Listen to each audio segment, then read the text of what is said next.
About your age domains, what's your recommendation about repurposing? Can I buy one and just make it to a travel blog? It's okay if I make it another niche. Yeah, so this is something we get asked pretty often. Our recommendation is if you're buying an age domain, the niche should be as close as possible to the one that you're trying to build.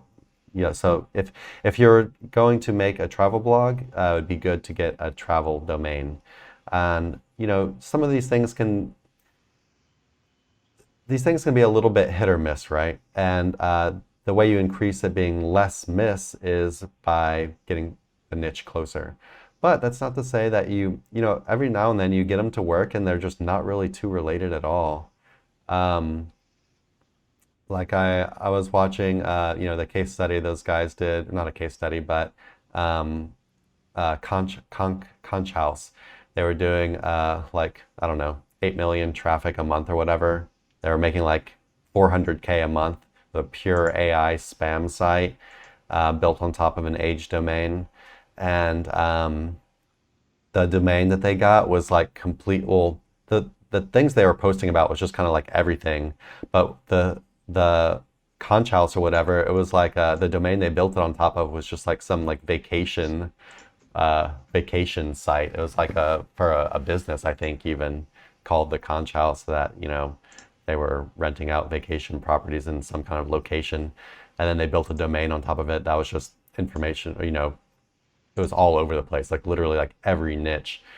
But I think they were saying they were trying like 5 domains at a time, and like only 1 out of 5 were working. And that's because probably, they were kind of doing a little bit of spammier stuff, and they were also not really doing it like in the same niche. But it can work, but we really recommend you try to get as close as possible. Anything to add on that one, Nick?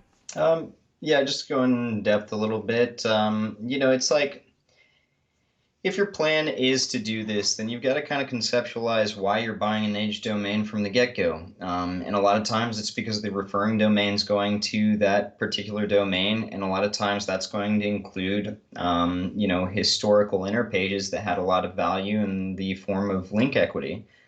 So it's like, why wouldn't you make the most use of that age domain by getting it niche down and immediately being able to build, those old permalinks back out, or at least 301 to something very relevant. And then you're really squeezing the value out of what you're buying versus taking a shot in the dark. And like Chris said, it can happen, and buying a domain that maybe is like really strong, but you don't want to go with the niche at all for whatever reason. And so you're kind of gambling.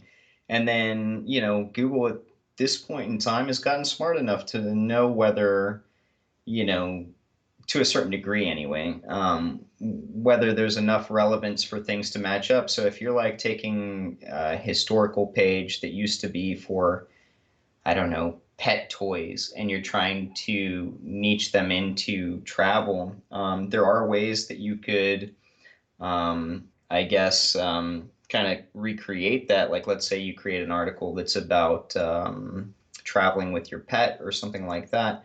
But overall, unless you're kind of thinking outside the box and really, creating those levels of, I guess, semantic relevance, then, I don't know why you wouldn't just spend the extra time and then get something that's niche down and relevant. There's literally countless domains available all over the internet at any given point in time. We sell a lot of them, and we sell them really cheap, but ultimately, yeah, I would agree with Chris. Just try and get as niche down as possible, and then come up with a game plan for exactly what you're doing with that age domain based on the history that it had.